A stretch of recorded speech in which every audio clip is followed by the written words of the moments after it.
So recently, I saw this clip on Twitter making fun of the show called Hazbin's Hotel. Welcome to the goddamn digital circus. My name is Kane. I am your bitch. And I'm here to show you the most horny, sex-appealing, pornographic imagery you've ever laid your eyes upon. Is that right, Bubble? That's right, bitch! Suck me off until you're fucking dead! Fuck. Hold on, bitch. Condoms and dildos and sex toys too. Balls, and assholes and titties. Now, I would be completely lying if I didn't say the verbal base meme of paying $50K to animate some licentious video caught even more of my attention. And I thought, could it actually be this bad? And is it as bad as people were talking about it on Twitter? I mean, we all know every single Twitter user is very rational and have never exaggerated their opinions. Like, them swearing every minute or every second even has to be an over-exaggeration. Surely. So, I just recently graduated from university and have 2 full months until my job starts. So I'll be taking this opportunity to watch every single episode of Hazbin's Hotel. Hopefully you guys enjoy my experience. Oh, by the way, I forgot to film this in the initial intro, but I'm going to be giving ratings for each episode, and I also counted down how many times I laughed during that episode, how many times I cringed during that episode, and also counted down the amount of times they cussed, they swore during that episode. Anyways, hope you guys enjoy. By the way, this is pretty obvious, but spoilers ahead from now on. Yeah, you've been warned. Like, literally, I'm gonna talk about the plot of each episode and the musical numbers. So just if you wanna watch this show, hop off right now. All right, you have been warned. All right. The first episode was the introduction to this entire show. For the first minute, it talked about the lore of the universe just a little bit. For me, I wish it explained a little bit more, like went into a little bit more in depth about the universe, but for an introduction, I thought it was alright. It was animated well. They first introduced the main character, Charlie, through a news broadcast which told her that she is a daughter of Lucifer and she has just opened a new hotel. And this part really emphasized the fact that she is a big failure. I thought this news section was just a little bit annoying, like a little bit too over the top. Like, show me that she's a failure and not just like tell me over and over again. Just show, don't tell. You know what I'm saying? That's like the golden goose of television or movie. This episode revolves around introducing all the other side characters of the show on a pretty basic level. Personally, I didn't like Angel. Alright, I thought he was really annoying. He literally had nothing but sexual jokes, and all of the jokes just landed very flat. Like, it wasn't even jokes, it was just like him being extremely horny. He was literally Quagmire, except worse. Like, I don't know how they managed to make a character more horny than Quagmire, but they did it, and congrats on that, I guess. That's a new feat. Also, in regards to character design, I like the angels, not Angel, but the angels, and Adam's design. Other main side characters, especially Alistair and Husk, felt like a kind of like an OC that someone made in like a DeviantArt when they were in middle school. The design felt a little bit busy. It didn't really distract me. It just, you know, if you tell me to draw them from like my memory or like on top of my head, hell no, there's no way. Like, I honestly would have much easier time trying to explain like the entire lore of Five Nights at Freddy's to my very Asian and very conservative parents. It's busy. All right, I don't think anyone can like disagree with that. Other characters though, I didn't really have a problem. But like, one thing though, is Charlie supposed to be like a clown? Like, what is she supposed to be? Like, she has a very like white skin with like a heavy makeup on her cheeks and like a nose that looks like a cat. So it's like, what the hell is she? But again, like, other than like Alistair and Husk, I honestly did not have any problem with the design. In this episode, like, the main character Charlie was asked by her dad to go talk to the leader of the Angel Army, Adam. Yes, the very first human. They really emphasize that point. And wanted her hotel to be the solution for the overpopulation. Overpopulation.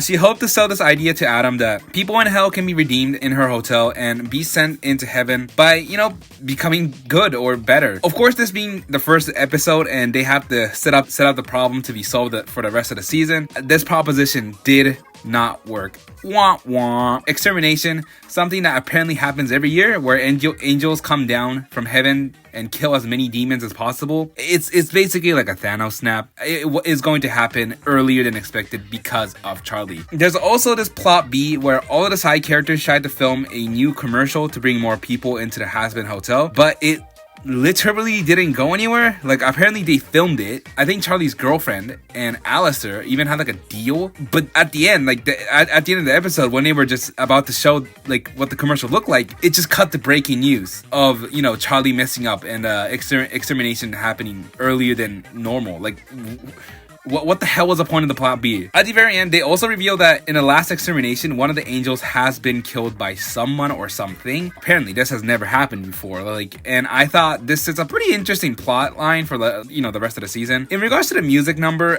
yes, there is 2 musical number. Yes, 2. That is 1 more per episode than Phineas and Ferb. It's pretty nuts. I thought the first musical number was pretty fine. It was basically Charlie's "I Want" song, and I went to this show very, very blind, and I did not expect the show to have 2 musical number per episode. It kind of caught me off guard, I'm not even gonna lie. All the songs, like, overall on season 1 were pretty well made, and the voice actors crushed their part in singing. One of the best part about the show is the voice actors.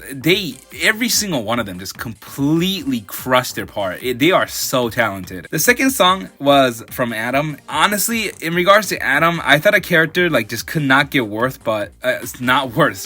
could not get more annoying than Angel, but Zooey mama, they somehow did it. I understand that he is like a big bad guy and we're supposed to hate him, but like, holy mackerel, dude. Like, this man says the word dick like 30 times in a sentence. Like, just chill down, brother. Besides from that, this Adam song was my favorite song in this episode. The voice actor kind of nailed the song. Overall, during this episode, I laughed 0 times. I cringed twice, once from Angel and once from Adam, and it had 41 swears, starting off with pretty big number of swears. Not gonna lie, when I first saw this episode, it was getting distracting. Like 41 swears per episode. That meme that I showed you guys early on, it's you know, I don't want to hate, but it was kind of like that, you know. It was, believe it or not, you know, if you think 41 swears in 20 minutes is insane, oh dude, trust me, it's worse.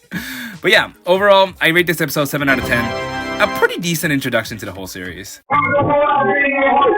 Alright, let's get to it. Episode 2. The second episode introduced my favorite character of the show, Sir Pensions and the Egg Boys. They're tight. I like them. I like the Egg Boys. Along with Vox, who apparently has a beef with Alistair, the radio demon. Also, one thing I didn't and still don't understand is, are like every character supposed to be a demon of something, like demon that represents something? Like, they clearly say that the Alistair is a radio broadcasting demon and Vox is clearly a TV demon. So like, what is Charlie supposed to be a demon of? Like, what is Angel and what is Klaus supposed to be an angel of? Like, I again, like, they vaguely represent something. Like, Sir Pensions obviously is a snake, but it's like, is Klaus, what is he? Like, is he like a mongoose? Is he like a I don't know, is he like a ferret? Like, well, what is he? Like, at first, when I heard that, like, when they openly described Alistair as being a radio broadcasting demon, I thought this was like a concept similar to Chainsaw Man, where, like, you know, every new demon is born when humans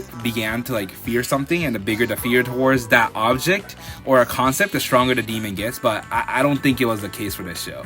Anyways, this episode starts with Pensions attacking the Hazbin Hotel and also introduced us to the V's, which are a group of demons that are in control of the TV media, with Vox being the leader of the group.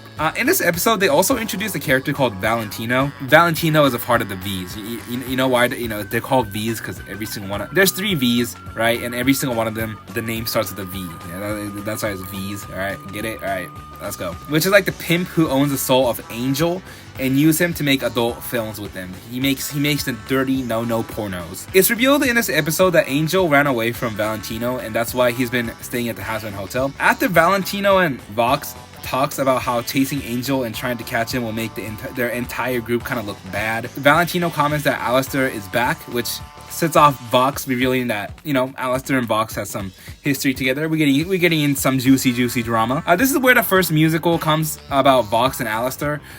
Personally, this song, I'm not gonna lie, this song was kind of a bopper. It's a song about Boggs telling news to everyone how crappy Alistair is. It's kind of like a diss, alright? And in the middle of the song, Alistair joins in on the song and slowly takes the audience from Boggs, proving that he is, I guess, much more stronger, or at least has like a much more stronger influence than Boggs does. Again, this song was pretty bopper. It kind of slapped, not gonna lie. After the song, the V's plans on like how they can take out Alistair and ask Pentious to act as a spy, you know, to kind of take down Alistair from the inside. So Pentious obviously says yes, because in the beginning of the episode, it's implied that Pentious really looked up to the V's. So Pentious came back after losing to Alistair, told Charlie that he wanted to convert to good, and obviously everyone except Charlie saw through that there was something wrong with this sudden change in behavior. But you know, for the rest of the episode, it kind of focused on Pentious and Charlie doing activities on converting him to be good or better. It also showed that Angel was feeling a little bit jelly of Pentious, because Charlie was putting the entire attention on Pentious and kind of made him feel a little unimportant. In the end, Pentious was caught by Angel because he was very obviously putting cameras around the hotel. And right after Pentious was caught, the Vox and the rest of the V's immediately threw him under the bus. They really doing my boy dirty out here. My poor Pentious. This then breaks into a musical number about how repenting one's sins starts with sorry, and Charlie forgiving Pentious through this musical number. Once again, the music is really well made.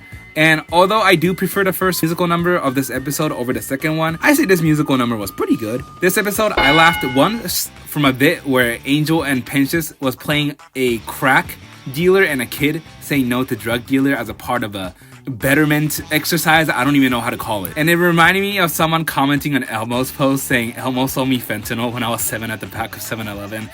I don't know. I don't know why. It just made me laugh, okay? And I cringed 0 times and I counted 41 swearings during this episode. Once again, way too many times for just a 20-minute runtime. Overall, I give this episode 6 out of 10. It was alright, but it was kind of forgettable. I'm gonna be completely honest. When I was writing this review, I had to go back and rewatch some aspect of this episode. It was very forgettable. Anyways, 6 out of 10. Like a melody. Episode 3.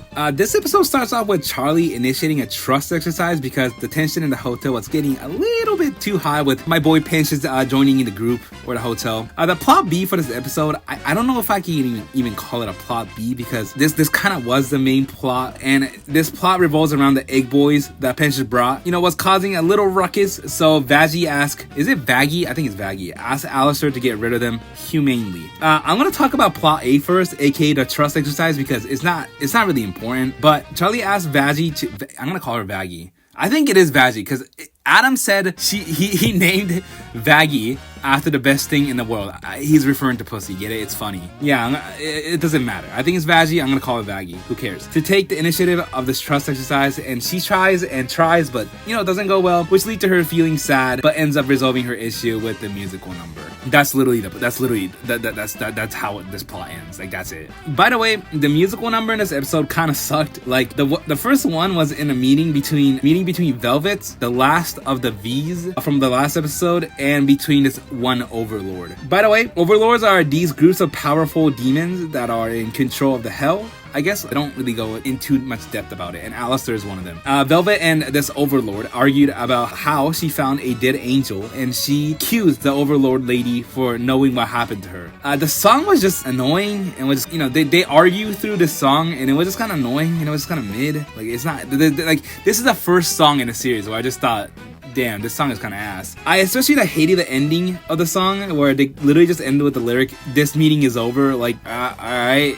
Okay, sure. It was a little bit cringy. I was surprised, you know, because prior to this episode, when two characters sang together, they kind of brought the voice actors, right? Brought each of their personalities, and hearing these like talented voice actors just nailing these songs was my favorite part. But this song was just meh. Overall, this song was pretty forgettable. Like, I literally had to rewatch this episode because I forgot this song existed. The second song comes pretty immediately after the song, and the Overlord lady and Vaggie sings about how she needs to keep the secret of how Angel died in order to protect their children, and how Vaggie felt incompetent as a partner. I don't remember too much. It kind of sucked as well. Overall, this episode was really forgettable, besides from moving the plot about how angels can be killed, and who knows the secret to this to this, I guess, method of killing the angel, if you will. In total, I laughed 0 times, cringed once from the first song because it included the lyric, quote unquote, "I'm the hashtag bitch." Yeah, great lyric. And I counted 19 total swears.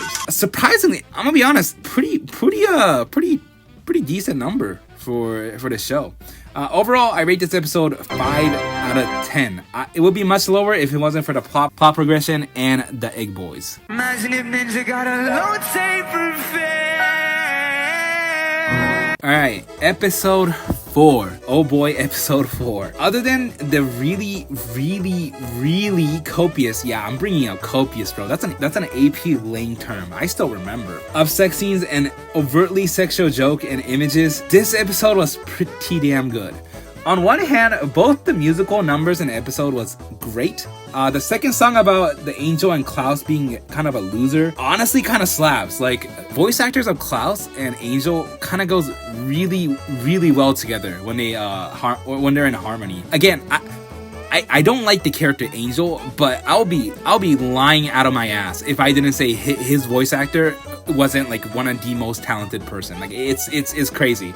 This song honestly might be one of my favorite song in the series. Like, I can imagine myself listening to it, like, just on Spotify. It's pretty good. And this episode did bring more character to Angel other than him being the Mr. Horny of the show. But on the other hand, I feel like this episode had way too much unnecessary sex scenes or sexual images. Unnecessary or like way too vulgar. I'm just like, it's just like toned down. Like, if I want to see sexual images, I'll just fucking hop onto the hub. You know what I'm saying? Like they definitely could have showed the characterization of the angel and went into his character without all of these very vulgar imagery. Like, it was like to the point where I kind of felt like the creators of the show was inserting their kink into the first song. Besides from the imagery, the voice actor again of the angel destroyed the first musical. But it was about Angel and his experience and how he felt inside about working in a porn industry and how he kind of felt trapped. Well, he's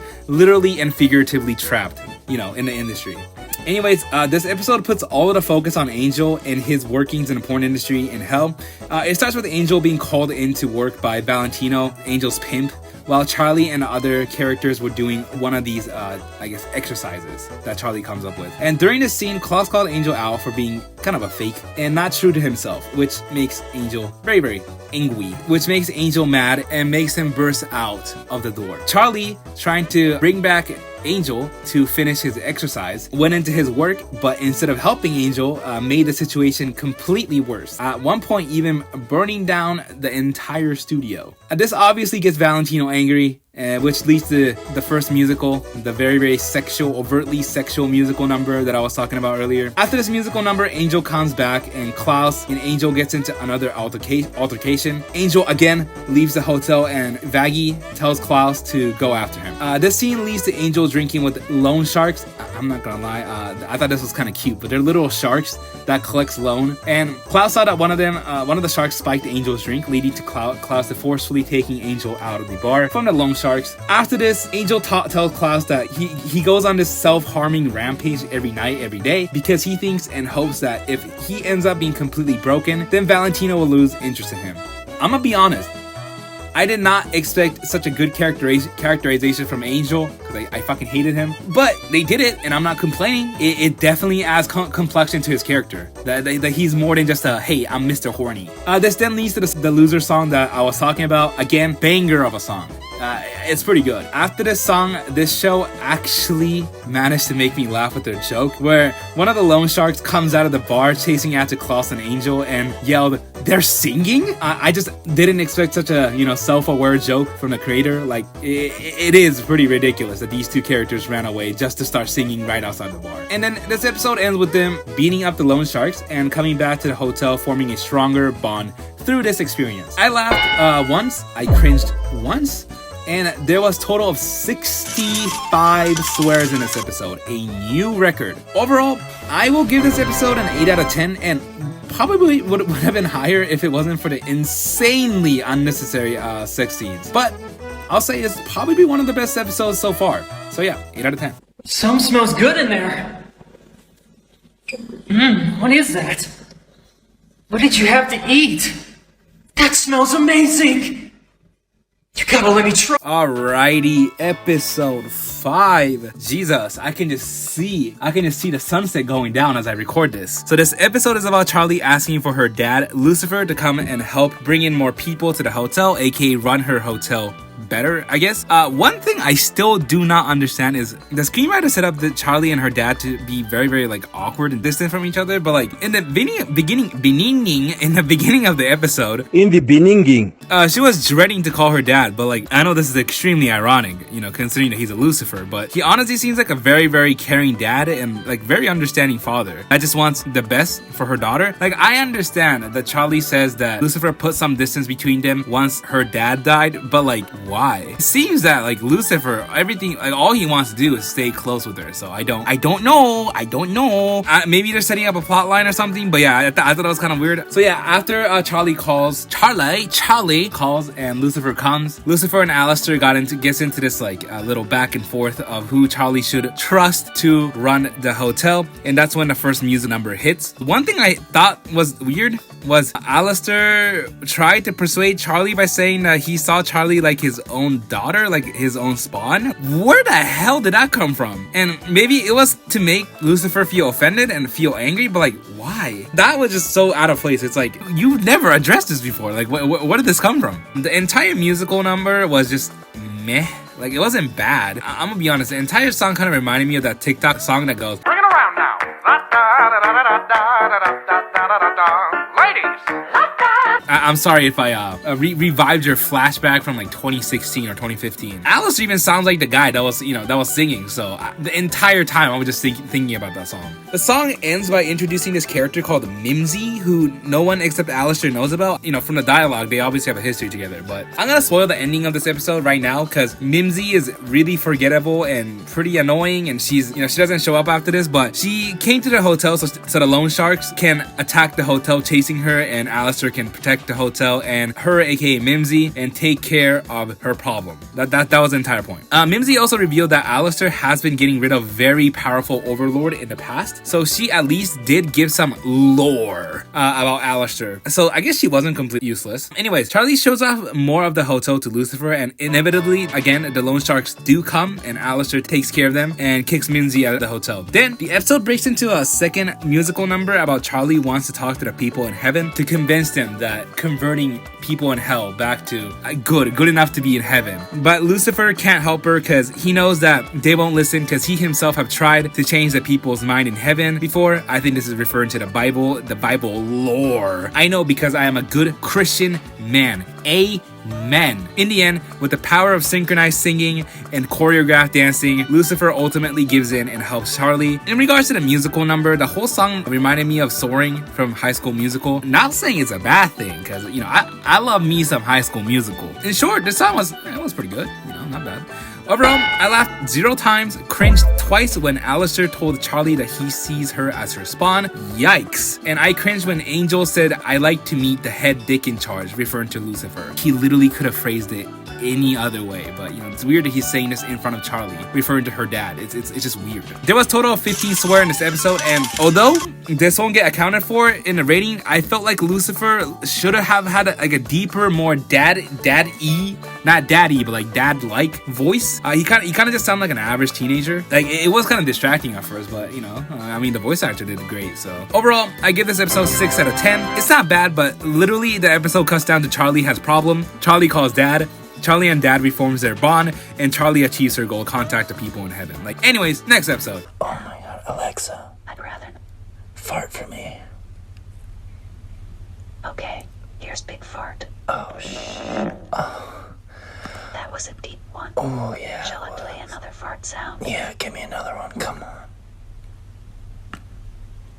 Episode 6. We're almost done here. This episode introduced one of the most annoying characters, Cherry Bomb. Oh my god, I thought Angel was annoying at first, but Jesus Christ, Cherry Bomb just take it up a notch. So episode 6 starts off with Vaggie and Charlie going to heaven. They have a musical number about how great the heaven is. Honestly, pretty forgettable musical number. Like it kind of sounded like any song that would be on Forever 21. It's just background noise. After this musical number, Vaggie and Charlie got into a heaven hotel. Wait, what? Wait, hold on. Wait, why would it even be why would heaven even have a hotel? Wouldn't everyone have like a home there? It's heaven. Like, so this is for people that can stay in heaven, that are like visiting heaven. So like, who can just casually go and visit heaven? Like, is this hotel just purely made for Charlie or Lucifer?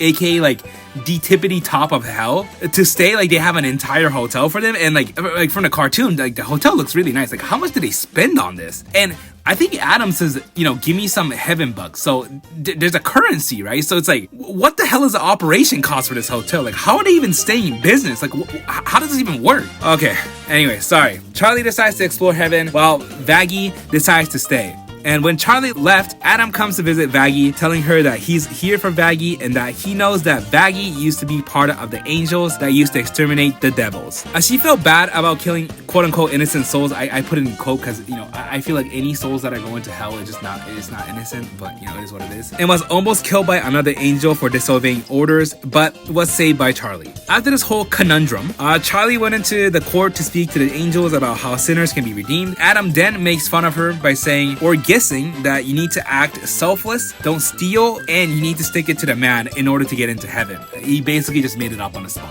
To support her argument, she showed a footage or like a vision of what Angel was doing at the time, while this entire conundrum was, this entire fandango was taking place. At first, it seems like Angel haven't changed at all, but later it showed him acting selflessly by saving the maid character. Dude, I honestly forgot that girl's name. She's just tiny. The tiny maid. The tiny crazy maid. When she almost got in a fight with Valentino, the tiny maid, again, I don't remember her name, Angel defended her, the maid, and quote-unquote stick it to the man.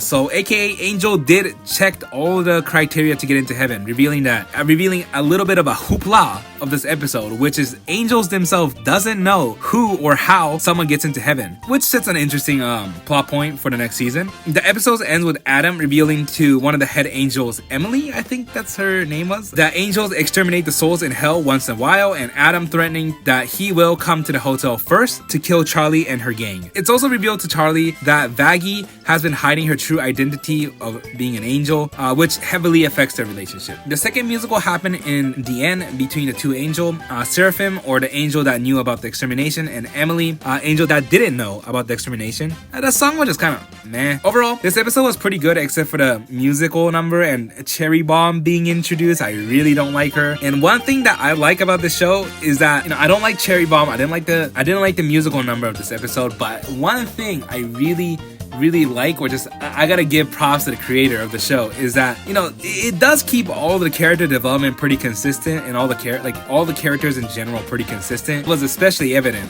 with Angel in this episode how he grew after having a bond with Klaus. Overall, I laughed 0 times, cringed twice, once from Cherry Bomb and once from Adam. There was a total of 72 swears in this episode. Jesus Christ, 72 swears in 23 minutes. This episode really made me understand the meme that I showed you guys in the beginning. It was really distracting. Anyways, I give this episode 7 out of 10, maybe 6.5 out of 10. Yeah, it was alright. Next episode. I got a Glock in my Rari. 17 shots, no 38.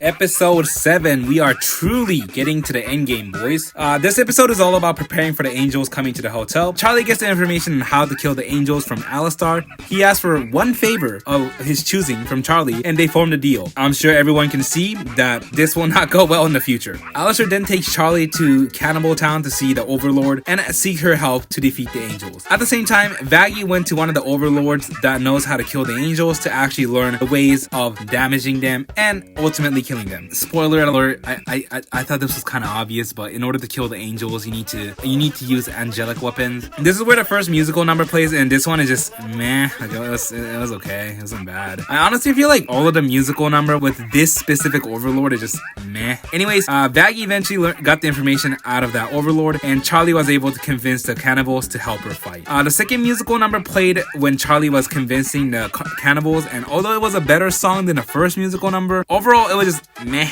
Like, and this whole episode just kind of felt like meh. It was literally just an episode to prepare for the fight. Like, it literally was that. There was not too much substance to this episode. Call me a nitpicker, but one thing I don't understand is why is only the cannibals willing to fight with Charlie? This is the first time in hell history they potentially have a way to fight back and kill the angels. So literally right now the only choice is just wait or hide and let the angels kill you, or take the chance to fight back. I feel like any other overlord would take this chance. It's a good chance. Like, it's literally this or nothing. It's literally nerf or nothing. I'm pretty sure Charlie could have convinced other overlords as well. Anyways, this episode I had 0 laughs, 0 cringe, and in total this episode had 17 swears. Overall, I rate this episode 5 out of 10. It's nothing special. I'm gonna be honest, I literally forgot like almost every single like aspect of this episode while writing this review. It was just bland. This is my alter ego, Anita Maxwin. Anita Maxwin. Last episode, ladies and gentlemen, we are truly at an endgame here. So this episode is where the angels invade hell and have a big fight. Honestly, I don't have too much to say about this episode. The fight scene was alright. Like, obviously it was animated well. It was obviously voice acted well. Is that a word? I don't know. But I don't think anyone will disagree with me when I say that the fight was kind of insanely predictable. Like, it literally followed the formula of Power Rangers. You knew it was gonna go really well and dandy at first, and then the angels was gonna pop off and something or someone comes to rescue. In this case, Lucifer, and everything gets resolved. It's literally Power Rangers fight. It just follows the formula to the T. The first musical number was okay, like it wasn't special, and the second song was when all the characters were rebuilding the destroyed hotel, and this song was just also meh. Not gonna lie, the final lyrics where they say tomorrow is going to be a fucking happy day, I kind of cringed. Like, it just kind of felt forced. Like the creator was thinking like, this episode doesn't have enough swearing. Quick, insert any swearing now, and just insert it in the end. It's ironic because this episode has one of the most swearing in this episode, but it would just distract. I'm not gonna lie, this is the second time that this show actually made me laugh. I did laugh at a part where they built up Pinches to have a brave and heroic moment, like heroic last stand to fight against Adam, just for him to get killed like a millisecond later. Anyways, in the end, spoilers again, Pinches did come back now in heaven, and also show that Alistair had a much more sinister plan for Charlie in the future. They also showed Lilith, which is I think the mother of the Charlie. Yeah, in the end, they crammed a lot of plot points that they can use in the next season. Overall, this episode made me laugh once, cringe once, and had overall of 74 swears. Insane amount for how long the duration of the runtime is. I think overall it was an okay finale to this show, and I don't think I will watch it again, but it did get me curious of like what would happen with all these plot points that they set up. So I guess it was a pretty fitting finale for the last episode of season 1. Yeah, overall I'll rate it 7 out of 10. You know what? Father, we're done. We're not done! Daddy isn't done speaking! You will come back here! Daddy So, in conclusion, what is my overall review? This might just be me, but when a cartoon takes the medium of a cartoon and purposely make it for adults, I kind of expect the show to have a very mature humor, or tackle some stories or theme that they otherwise cannot if it was more kid-friendly. I think BoJack Horseman is a perfect example of this. That show could not have been made, or the impact of the show would not have been the same if it was made for all ages. They used the adult rating as a necessary aspect of the show and not as a crutch. With Hazbin Hotel, I felt like it didn't really need an adult rating. The only character or plot point that you need an adult rating was for Angel, but other characters will not change if they didn't swear or if it was made for all audience. Some people might argue that the religious aspect of the show could be the reason for the adult rating, but personally, I felt like the show didn't play with the religious idea too much, and like it was kind of on a similar level to Gravity Falls. In regards to comedy, I understand that comedy is very, very subjective, and like the humor just wasn't for me. If I were to express this humor very crudely, the majority of this show's humor is, haha, look, I said the fuck word, I said the sex word, isn't that funny? Laugh.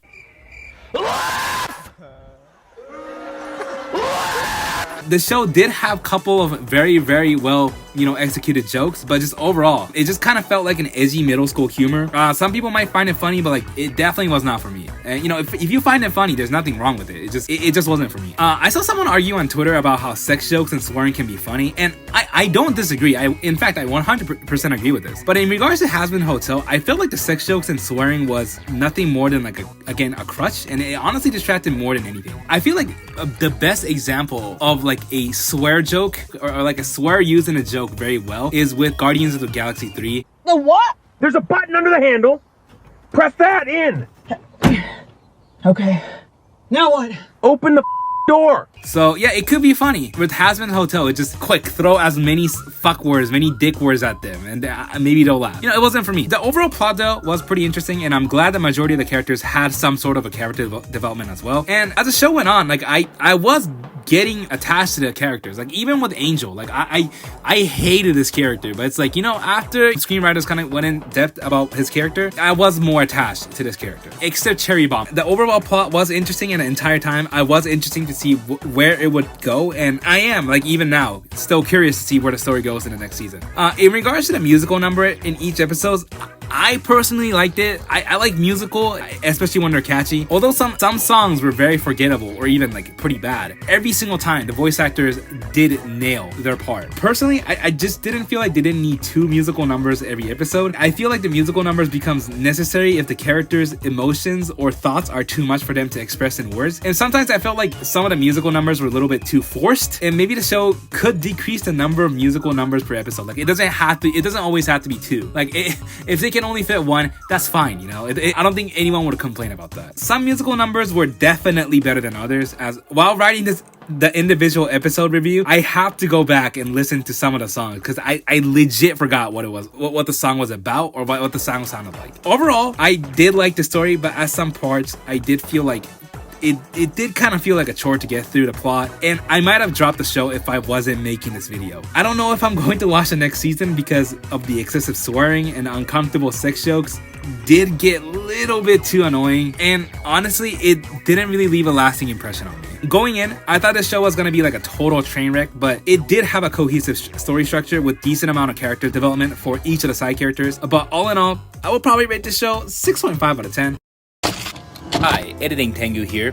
While editing this video, I had several days to think over about the show, and I realized that I rated this show a little bit too harshly. Some of the songs were just too good. Some of the story aspect, especially Angel's one, had a very, very impactful storytelling and just genuinely good writing, besides from all excessive cussing. And I thought 6.5 wasn't justified. With few days to think over about this show, my new rating is 7 out of 10, maybe even 7.5 out of 10. This show definitely would have had a much higher rating if, again, wasn't for the excessive swearing, and I wish they went more in depth about the characters and their backstory, and just overall, I just wish they explored more about the characters. Because if they can turn a 180 on me with Angel, I hated Angel at first, but with this episode, I genuinely like Angel. I think he has a great character arc. I just wish they put more attention and care to other characters as well. If the next season focuses more on the character development, I will definitely be watching it and maybe even reviewing it. But one thing I can say is it had good animation, great voice acting, and some of the songs, absolute bangers. Like the songwriters went off. Yeah, if these humor sounds like they're right up in your alley, go ahead. I would recommend it. I'm pretty sure you'll have a good time. That concludes my entire fandango of watching the entire season in a day. I hope you enjoyed my review, and if you watched it till now, please like and subscribe. Leave a comment. If you don't like my review, leave a death threat. It'll really help me out. I hope all of you, even the one that's writing the death threat right now, will have a great rest of the day, and I hope tomorrow every single one of you wake up to a weather that you like, or your favorite weather, aka I hope you guys have a good day. Alright, I'm signing off. Peace.